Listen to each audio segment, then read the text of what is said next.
وملائكته يصلون على النبي يا أيها الذين آمنوا صلوا عليه وسلموا تسليما اللهم صل وسلم وبارك على سيدنا ومولانا محمد النبي الأمي الحبيب العالي القدر العظيم الجاه وعلى آله وصحبه وبارك وسلم. أعوذ بالله من الشيطان الرجيم. بسم الله الرحمن الرحيم.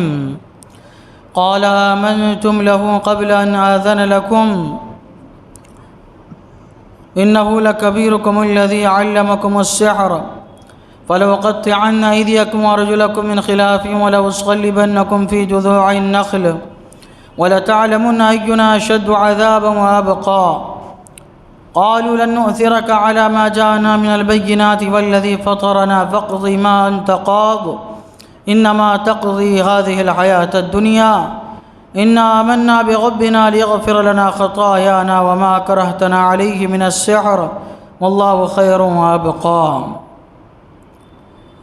فرعون بولا کیا تم اس پر ایمان لائے قبل اس کے کہ میں تمہیں اجازت دوں؟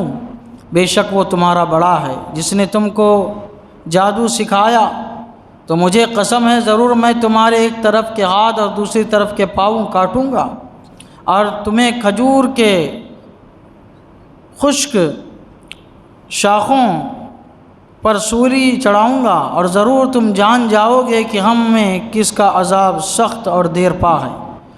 بولے ہم ہرگز تجھے ترجیح نہ دیں گے ان روشن دلیلوں پر جو ہمارے پاس آئیں.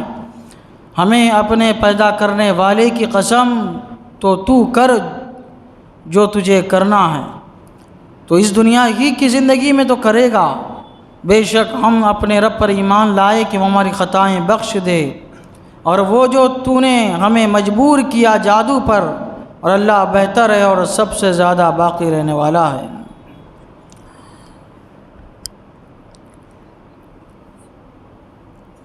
جب حضرت موسیٰ علیہ السلام نے جادوگروں کے سامنے اپنا عصا ڈالا تو وہ تو بڑا اژدہا بن گیا اور ان کے سارے رسیوں لاٹھیوں کو نگل گیا. فرعون بھاگنے لگا، بھگدڑ مچ گئی. فرعون بڑا پریشان ہوا، کہنے لگا کہ اپنے عصا کو اپنے قابو میں کر لو، اپنے اژدہا کو اپنے قابو میں کرو. حضرت موسیٰ علیہ السلام نے اس کو پکڑا تو وہ عصا بن گیا. جادوگر سارا منظر دیکھ رہے تھے، ان کو یقین ہو گیا کہ یہ جادو نہیں ہے بلکہ یہ جو کہہ رہے ہیں کہ یہ اللہ کے نبی ہے اور جس دین کی طرف بلا رہے ہیں وہ دین سچا ہے، ان کا معبود سچا ہے، یہ سچے ہیں. سارے جادوگر سجدے میں گر گئے اور کہنے لگے کہ ہم موسیٰ اور ہارون کے رب پر ایمان لے کے آتے ہیں. فرعون دیکھا تو حواس باختہ ہو گیا، پریشان ہوا. وہ کہنے لگا کیا تم اس پر ایمان لائے قبل اس کے کہ میں تمہیں اجازت دوں؟ میں تمہیں اجازت دوں اس سے پہلے تم اس پر ایمان لے کے آ گئے. اب اس کو تو معلوم تھا کہ یہ سچے ہیں، یہ جھوٹے نہیں ہیں، اور جادوگر سب کے سب ایک ساتھ ان پر ایمان لائے یہ تو نہیں ہو سکتا. ان کے اندر یقیناً سچائی ہے، یہ سچے ہیں. لیکن اپنے قوم کے ذہن کو بہکانے کے لیے، ان کو متنفر کرنے کے لیے اور اپنی بڑائی دکھانے کے لیے کہنے لگا کہ تم کیسے ان پر ایمان لے کے آ گئے، اور کہنے لگا کہ ایمان لانا بھی تو تھا تو مجھے پوچھنا تھا، میری اجازت کے بغیر تم ان پر ایمان لے کر آئے. تو پھر اور بہکانے کے لیے کہنے لگا کہ معاملہ دراصل یہ ہے کہ تم لوگوں کی سب ملی بھگت ہے. کہنے لگا کہ بے شک وہ تمہارا بڑا ہے جس نے تم کو جادو سکھایا. یعنی حضرت موسیٰ علیہ السلام کے بارے میں کہنے لگا یہ تمہارے جو ہے استاد ہے، تم کو انہوں نے جادو سکھایا ہے، سب منصوبہ بند طریقے سے میرے سامنے آئے ہو ہمیں جو ہے اپنے ملک سے نکالنے کے لیے. پھر کہنے لگا اپنا روب جھاڑتے ہوئے کہ تو مجھے قسم ہے ضرور میں تمہارے ایک طرف کے ہاتھ اور دوسرے طرف کے پاؤں کاٹ دوں گا. جادوگروں سے کہنے لگا کہ ایک طرف کا ہاتھ یعنی داہنے طرف کا ہاتھ کاٹے تو بائیں طرف کا پیر، اگر دائیں طرف کا پیر کاٹے تو بائیں طرف کا ہاتھ. اس کو کہتے ہیں ایسا الٹا میں تمہارے ہاتھ پیر کو الٹا کاٹوں گا، ایک طرف کا ہاتھ دوسرے طرف کا پاؤں میں کاٹ دوں گا، تم کو ایسی سخت سزا دوں گا. پھر بھی اگر تم نہیں مانو گے تو میں دریائے نیل کے کنارے کھجوروں کے درخت پر تم کو سولی چڑھا دوں گا۔ سب سے سخت ترین سزا ہوا کرتی تھی سولی پہ چڑھانا، تو قاعدہ زندہ میں تم سب کو جو ہے اس سولی پر میں چڑھا دوں گا، پھر تمہیں پتہ چل جائے گا کہ کس کا عذاب سخت ہے، یعنی یہ کہ میرا عذاب، میری تکلیف زیادہ سخت ہے یا جس پر تم ایمان لائے اس کا عذاب زیادہ سخت ہے، تم کو پتہ چل جائے گا۔ فرعون کو سب معلوم تھا۔ اب آپ دیکھیے یہ جادوگروں کو ڈرا رہا ہے، حالانکہ معاملہ کس کا ہے؟ حضرت موسیٰ علیہ السلام کا ہے، لیکن یہ جانتا تھا کہ اللہ کے نبی ہے، ہم ان سے مقابلہ نہیں کر سکتے، ہم ان کو ڈرا نہیں سکتے، ہم ان کو مغلوب نہیں کر سکتے۔ اگر میں ان کے قریب جاؤں گا ان پر کچھ آنچ آ جائے گی تو میں چلا جاؤں گا، اس لیے وہ جادوگروں کو ڈرا رہا ہے۔ جادوگر پھریں گے تو قوم باقی رہے گی، ورنہ جادوگروں کے ساتھ قوم بھی چلی جائے گی، ان سے تو ہم مقابلہ کر ہی نہیں سکتے۔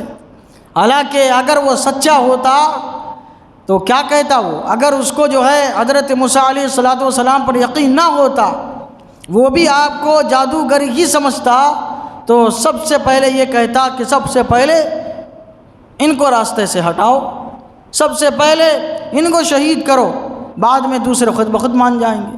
لیکن حضرت موسیٰ علیہ السلام کی طرف آ ہی نہیں رہا ہے، وہ جادوگروں سے بات کر رہا ہے۔ تو پتہ کیا چلا؟ اس سے معلوم یہ ہوا کہ اس کو یقین تھا کہ حضرت موسیٰ علیہ السلام سچے ہیں، ان سے ہم مقابلہ نہیں کر سکتے ہیں۔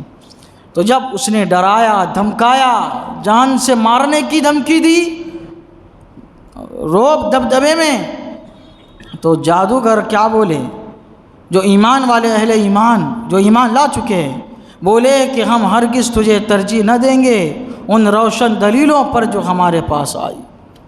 حضرت موسیٰ علیہ السلام نے جو ابھی معجزہ دکھایا، جو آپ ایمان دین لے کر آئے ہیں، جو دلیلیں لے کر آئے ہیں، ہرگز اس پر ہم تجھے اب ترجیح نہیں دیں، ہم تیری طرف نہیں آ سکتے، ہم ایمان لا چکے ہیں، اب جو کرنا ہے تجھے کر، فاقض ما انت قاض، جو کچھ تو کرنا چاہتا ہے کر۔ ایمان اتنا پختہ ہو گیا ان کا، اللہ کے نبی کے برکت سے کہنے لگے جو کچھ تجھے کرنا ہے کر، تو کیا کرے گا؟ کہنے لگے انما تقضی هذه الحیات الدنیا، جو کچھ بھی تو کرے گا دنیا ہی زندگی میں کرے گا نا، آخرت میں تو نہیں کرے گا، مرنے کے بعد تو نہیں کر سکتا، تو جو کچھ کرے گا یہ دنیا میں ہی کرے گا۔ ہم تو بس اپنے رب سے لو لگائے ہوئے ہیں، ہمارا تو بس اپنے رب سے مدعا ہے کہ مولا تبارک و تعالی ہم تجھ پر ایمان لائے، ہم نے بہت غلطیاں کی، جادوگری ہم نے سیکھی، جادوگری کرتے رہے، ابھی تک ایمان نہیں لائے، گمراہی میں، ضلالت میں، بے دینی میں ہم نے گزاری، مولا تعالیٰ ہماری خطائیں بخش دے، ہم کو تجھ سے کچھ ڈر نہیں ہے، نہ اپنی جان کا خوف ہے، ہم تو ہمارے گناہوں پہ شرمندہ ہیں، ہم کو بس اپنے گناہوں کی فکر ستا رہی ہے کہ مولا تعالیٰ ہم پر کرم فرمائے، رحم فرمائے۔ تو کہنے لگے کہ دعا کرتے ہوئے مولا تعالیٰ ہماری خطائیں بخش دے، اور وہ جو تو نے ہمیں مجبور کیا جادو پر، اللہ تعالیٰ اس کی مغفرت فرمائے، تیری مجبوری کی وجہ سے ہم نے یہ سب جو ہے کھیل کھیلا تھا، تو نے مجبور کیا تھا، اللہ تعالیٰ اس جادو کے کھیل کی بھی مغفرت فرمائے، اور اللہ بہتر ہے، اللہ سب سے زیادہ باقی رہنے والا ہے۔ ہمیں تو مار دینے کا کہتا ہے، لیکن اللہ تعالیٰ کی ذات ہمیشہ باقی رہنے والی ہے، جو اجر دینے والی ہے، جو جزا دینے والی ہے، جو ثواب دینے والی ہے، جو عذاب دینے والی ہے، وہ ذات ہمیشہ باقی رہنے والی ہے۔ ہم چلے جائیں گے، تو بھی چلا جائے گا، ایک دن حساب کا آ جائے گا، اس دن ہوگا حساب، اصل حساب۔ واللہ خیر و ابقیٰ، اللہ ہی سب سے زیادہ، اللہ بہتر ہے اور سب سے زیادہ باقی رہنے والا ہے، دنیا میں کوئی باقی رہنے والا نہیں ہے، تو ہمیں جان سے مارنے کی دھمکی نہ دے، دنیا میں ہر چیز فنا ہونے والی ہے، باقی رہنے والی ذات تو اللہ تعالیٰ کی ہے۔ اللہ تعالیٰ کی بارگاہ میں دعا ہے قرآن شریف سیکھنے سمجھنے، اس کے مطابق ہم سب کو اپنی زندگی گزارنے کی توفیق عطا فرمائے۔ اشہد ان لا الہ الا اللہ واشہد ان محمدا عبدہ ورسولہ، وصلی اللہ تعالی علی سیدنا محمد وعلی آلہ وصحبہ اجمعین برحمتک یا ارحم۔